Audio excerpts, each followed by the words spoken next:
Hello, good morning students. Today we will start our chemistry chapter number 4. So its name is carbon and its compound.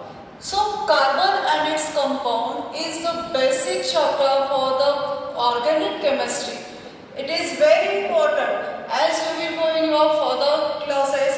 The whole branch of chemistry you will study, that is organic chemistry, and this chapter is the basic chapter for this whole organic chemistry. That's why you have to study it very well and very carefully. If you will clear your basic concept, then you will be clear your all concept of organic chemistry in your 11th and 12th and your higher standard. Okay. So now we will start the introduction of this chapter. That is what is carbon and what is its compound. Okay. So first I will introduce about carbon. So what is carbon? What is meant by carbon? So carbon is one of element as another element.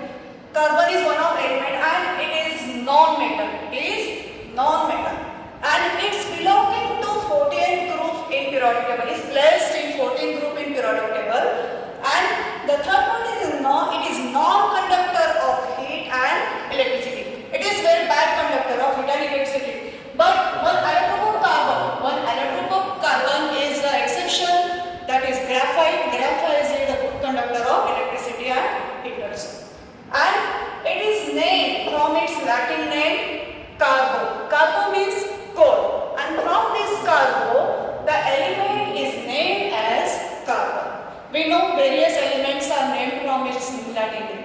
Okay. So after that we will discuss about the occurrence of this element, occurrence of this very important element carbon. So in our earth crust, it is 0.02%. It is present 0.02% and it is 50th element present, whatever elements are present in our crust, it is 50th element. Okay, and it is in the form of minerals, petroleum gases and in oxide forms. Okay, and the next occurrence of carbon is very important occurrence. In atmosphere, it is 0.03% in the form of carbon dioxide and it is fourth element present in atmosphere. And it's having three isotopes. What are isotopes? We are learning 9th standard. Isotopes means having atomic number same, means its chemical property is same and its mass number is different. So carbon is having three isotopes, means carbon atomic number 6 and mass number 12, carbon atomic number 6 and mass number 30, carbon atomic number 6 and mass number 14, and this is the last isotope of carbon having mass number 14 is radioactive element. It is radioactive element and 30. Having 30 mass number, it is very rare. We are commonly using the C12. We are commonly using the isotope of carbon, that is C12, and in this chapter also we will study C12 and its compounds we will discuss here. Okay, so this is the introduction of this very important chapter. And why we are studying this special chapter? It is it is the base of organic chemistry that I told. But why it is base of organic chemistry and why it is very important to study specially? So the reason we will discuss now. So you know very well what we are using in our daily life, around us, which things we are using in our daily life. Everything. We will take one activity from your textbook. From that activity, you will understand how important the carbon is and how important its compound. Okay, so we will make one list according to this activity. In our daily routine, when we wake up, what we do? We use brush. We will make a list what things we are using in our daily life. First, brush. Second, toothpaste. Third one, soap.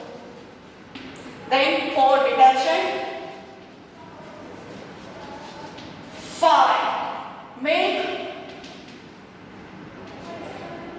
Sugar. then breakfast, that is food, then after clothes, synthetic clothes, particularly synthetic clothes. Your bags to bag,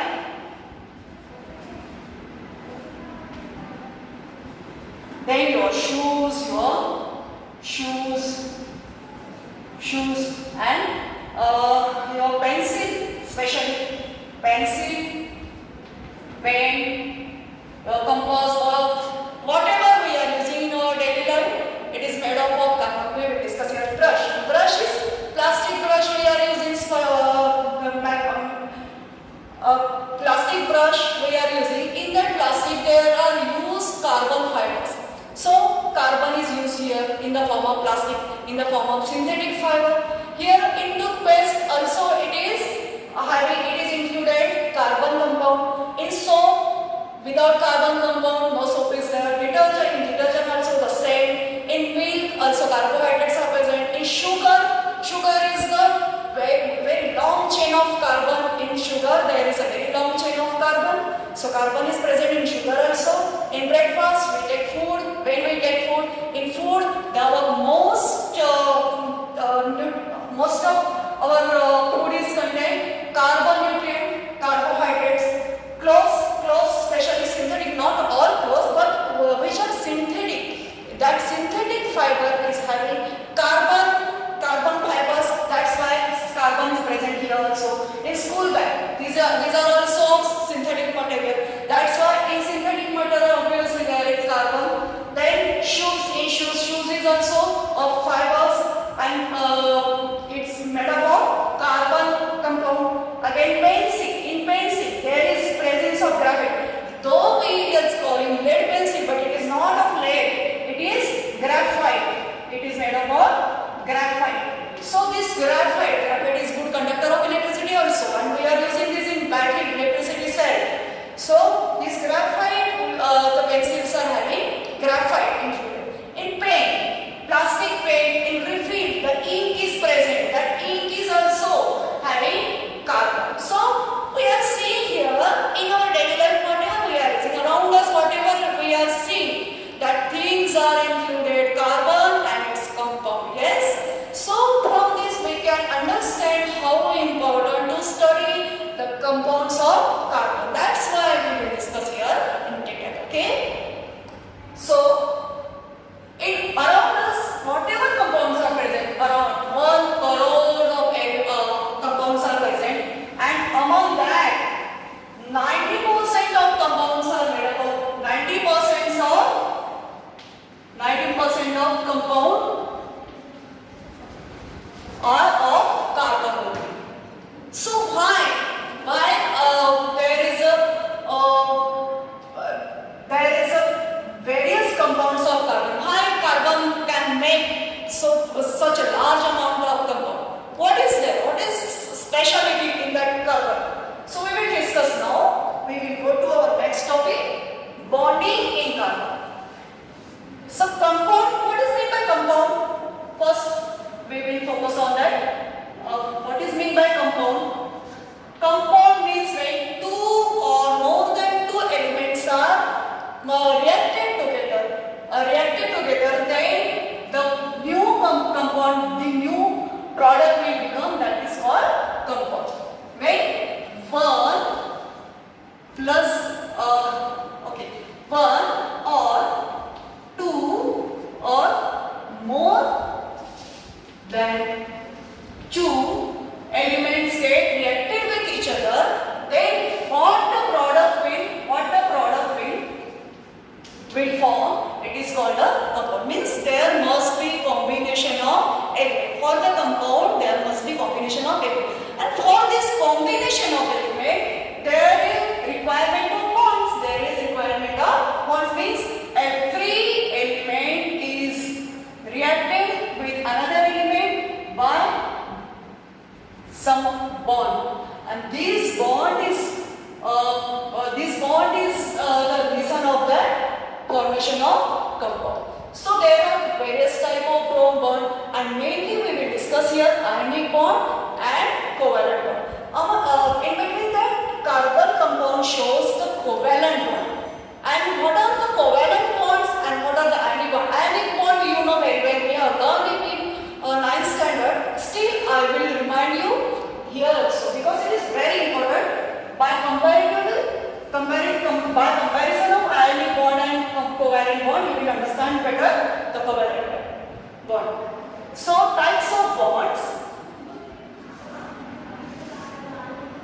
we are discussing here, bonding in carbon. Ionic bond and here covalent bond. Covalent bond that is present in carbon compound. It's very important.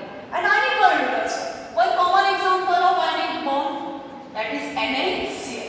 NaCl. Here is bond present. And here covalent bond, methane, CH4. Here CH bond is there. Again we can take ethane also, C2H. I will draw one structure, then you will understand it better. Structural formula here. Here covalent bond between carbon is present also and covalent bond between hydrogen and carbon is present. And when the covalent bond between hydrogen and carbon is present here, then it is called specially hydrocarbons. And most of the compounds of carbons are hydrocarbons. Okay, so that I have drawn this structure. So first we will discuss what is ionic bond. What is ionic bond? Why it is named as ionic? Because the bond is formed here due to formation of iron. So how the ions are formed? First we will discuss. Though we have learned in 9th standard, still we will discuss it. Okay, so Na I have taken here. Na having atomic number 11 and here Cl for comparison covalent bond. We are getting this 17. So we will draw one structure of sodium.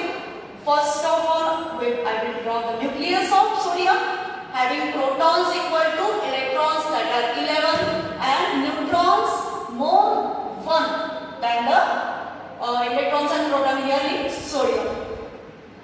So how many shells are there? 11 electrons. According to Bohr's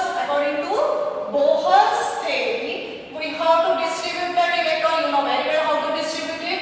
We are learning very well. So in first shell, according to Bohr's theory, we have to fill the first shell by the 2 electrons. Then the second shell, what is the capacity of second shell? You know very well. Minimum or maximum it is 8. So 8 electrons I will place here. So 8 electrons in second shell. So how many are total now? 8 plus 2, 10. Only 1 electron is remained. That will go into third shell. Yes. Then see the chlorine. First I will draw the nucleus. Then in nucleus how many protons? Equal to electrons, that are 17. Neutrons, as that mass number is 35, the neutron will be 1 more, 18. Then in first shell, as usual, according to Bohr's theory, 2 electrons.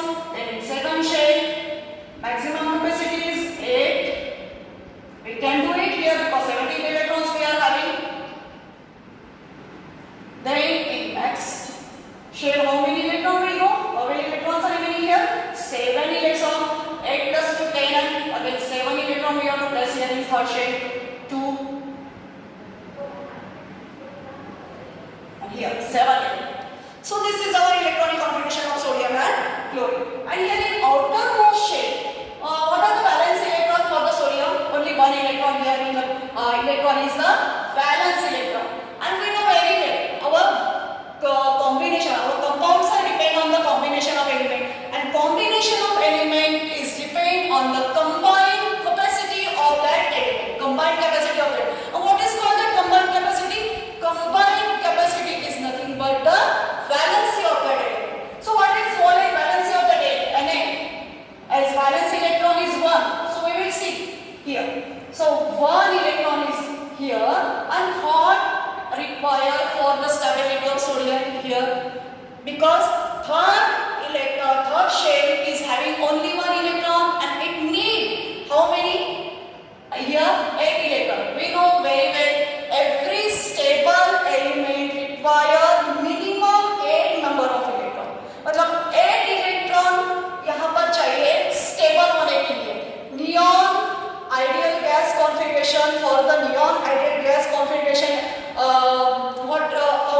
electrons are required here?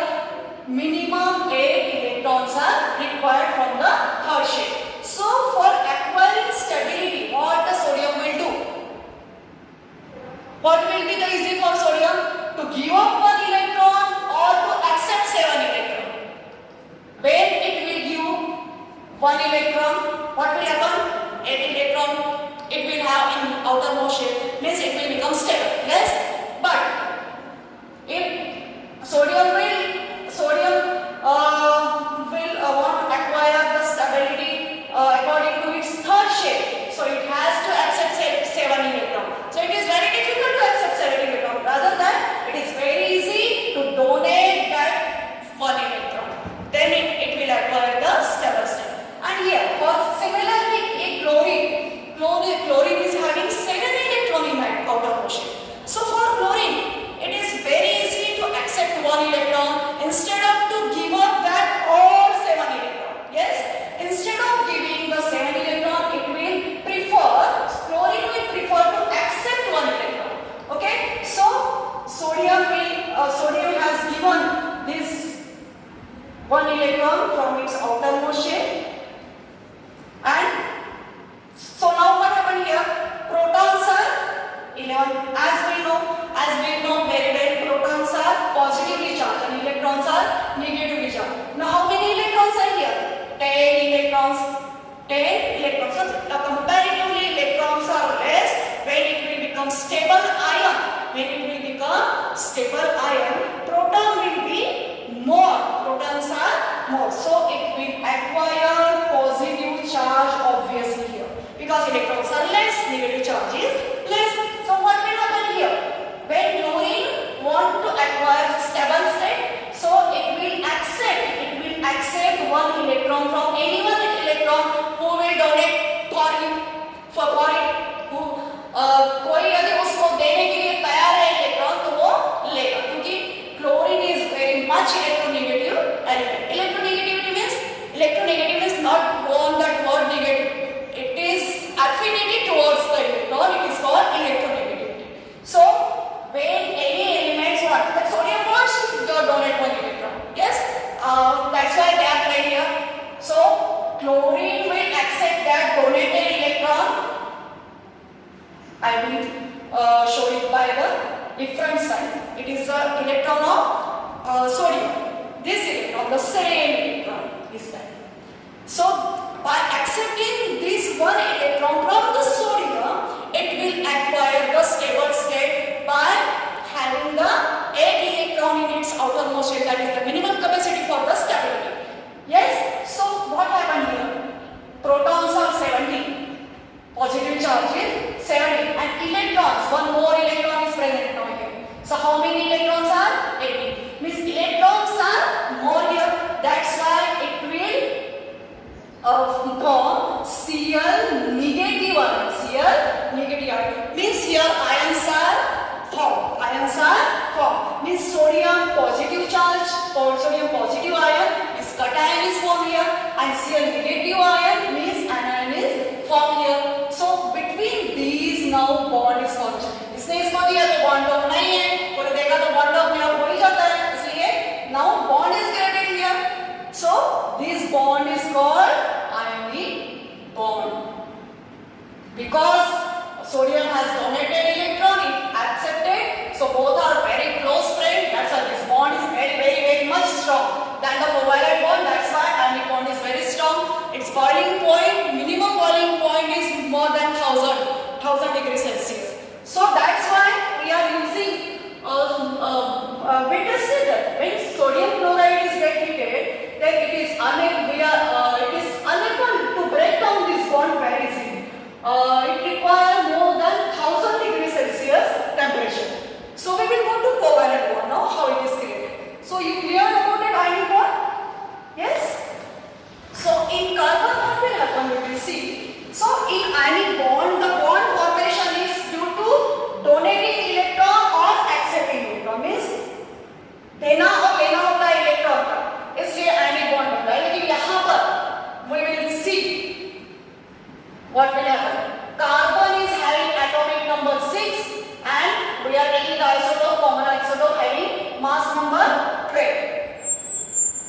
So we will draw the configuration of electronic configuration of carbon, having proton 6, neutron also 6 because the mass number is 12, the same number will be here. Then in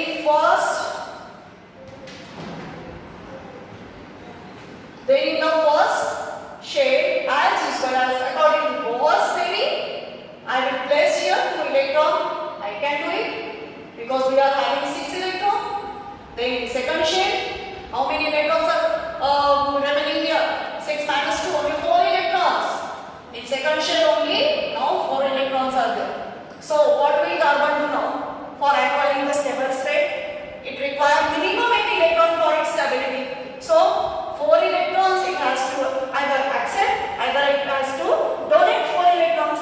But is it possible to donate whole the 4 electrons, and it is possible to accept that 4 electrons?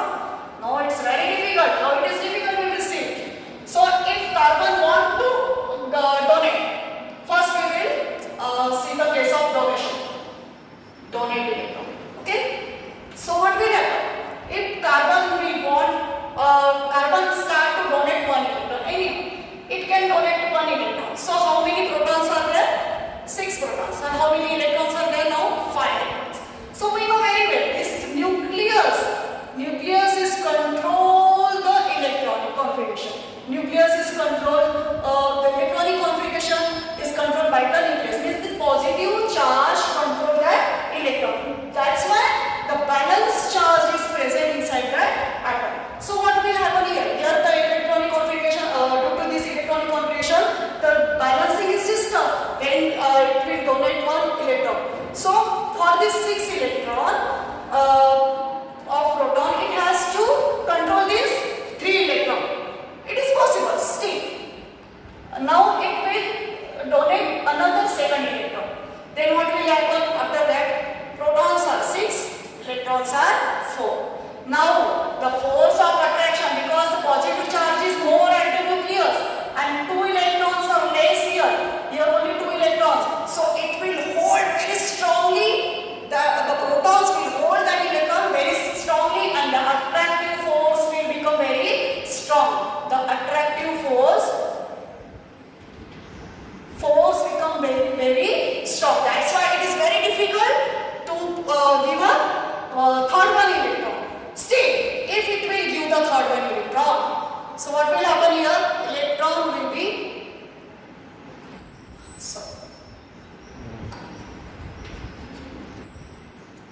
harness. So how many electrons are there? Sorry. Again.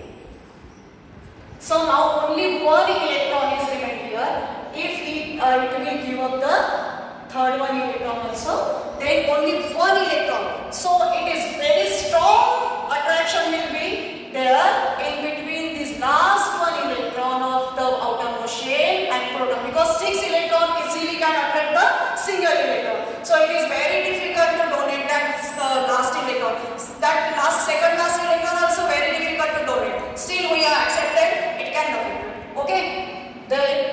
From this we can conclude, because of this attractive force increasing here, because of the 6 proton and less number of electrons in outermost shell, the imbalance of the force, so positive and negative force, it is very difficult to donate all that electron. So it is the donation case. Then the accept electrons. What will be in that case? Okay, what will happen? I will again fill up this with the 4 electron for our second case study. So if now carbon will decide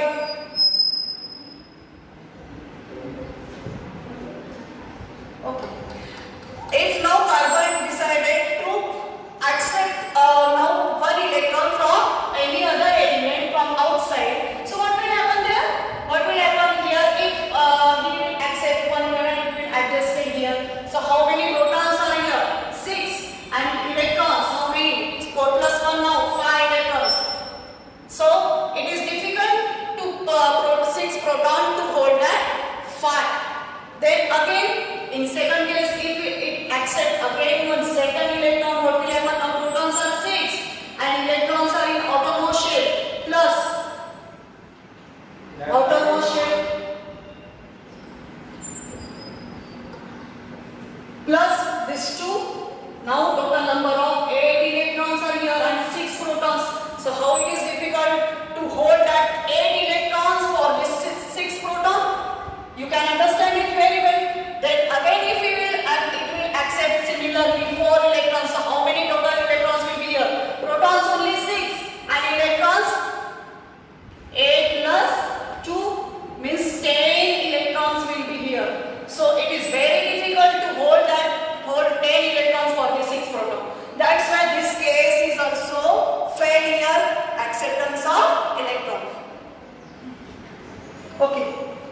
So we will continue this topic in our next lecture. Okay. I will explain the covalent bond in detail.